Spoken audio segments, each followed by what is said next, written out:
Hi, I'm James Kramer from the Des Moines Register sports staff. I'm here with Andy Hamilton, our award-winning wrestling beat writer.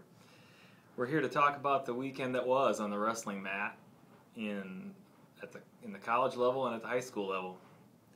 Andy, there was a lot of excitement in Iowa City on Friday night. The Hawkeyes beat number 1 Penn State 22-16, and you were there.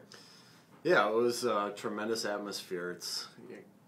We're spoiled out here. It's not like this anywhere else in the country, where 15,000 people jam-pack into an arena and create that kind of environment, that kind of enthusiasm, that kind of support for the wrestlers. And, the Hawkeyes crammed it in, 7th largest crowd in NCAA history. And, Iowa did its job as a team to give them something to cheer about. Matt McDonough comes out right away, wins a really tight, hard-fought match against Nico Megaludis in a 1-2 rematch of last year's NCAA finals, and that kind of set the tone for the night. After that, the Hawkeyes get on a roll a little bit with Tony Ramos scoring a fall at 133, Mark Ballweg winning by major at 141. But where the duel was won was Iowa won every must-have position in the close ones. McDonough getting the escape and in the tiebreaker to beat Megaludis.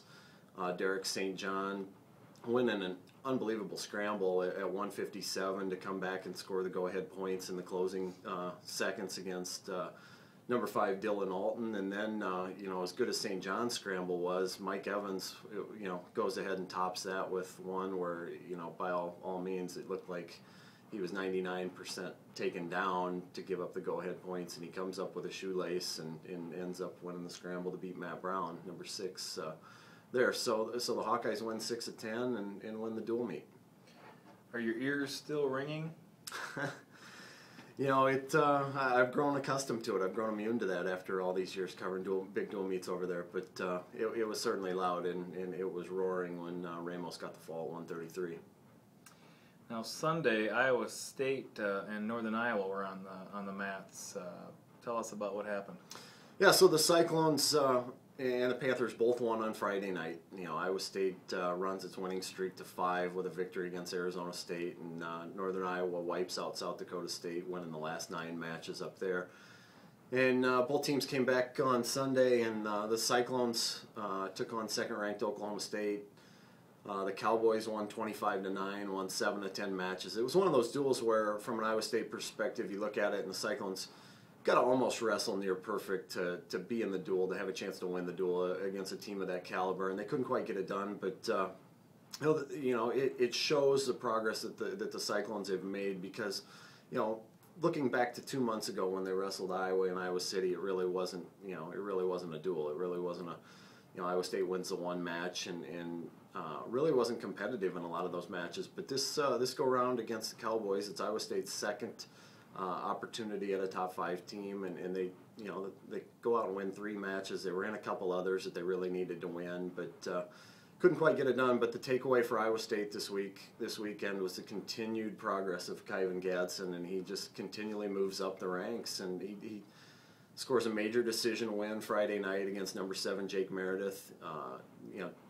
On Sunday he comes out, gets a takedown with 7 seconds to go to beat number 6 Blake Rosholt at 197. So Kyvan's put himself in a position now where he's looking at a top 6 seed maybe for the NCAAs, and with a chance to even move up a little further here in the months to come.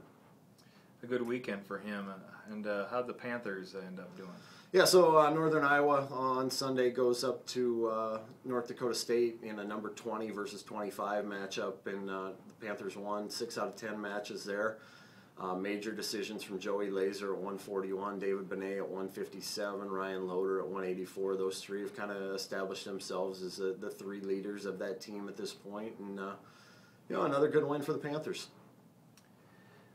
At the high school level, Southeast Polk just keeps rolling, don't they?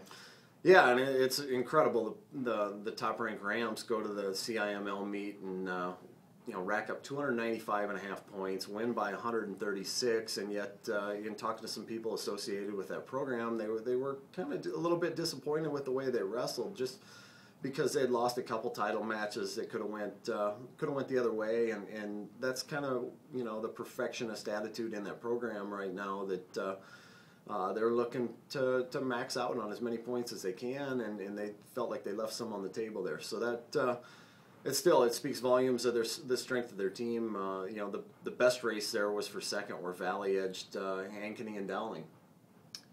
I understand a big name in the state notched his 200th victory this weekend. Yeah, by my count, Brandon Sorensen topped that mark. So now two guys this year have topped the 200 200 victory mark. Andrew Fouch of Underwood is the other guy. Denver Tripola's Brandon Sorensen got it done on Saturday. There had only been two in state history prior to this season.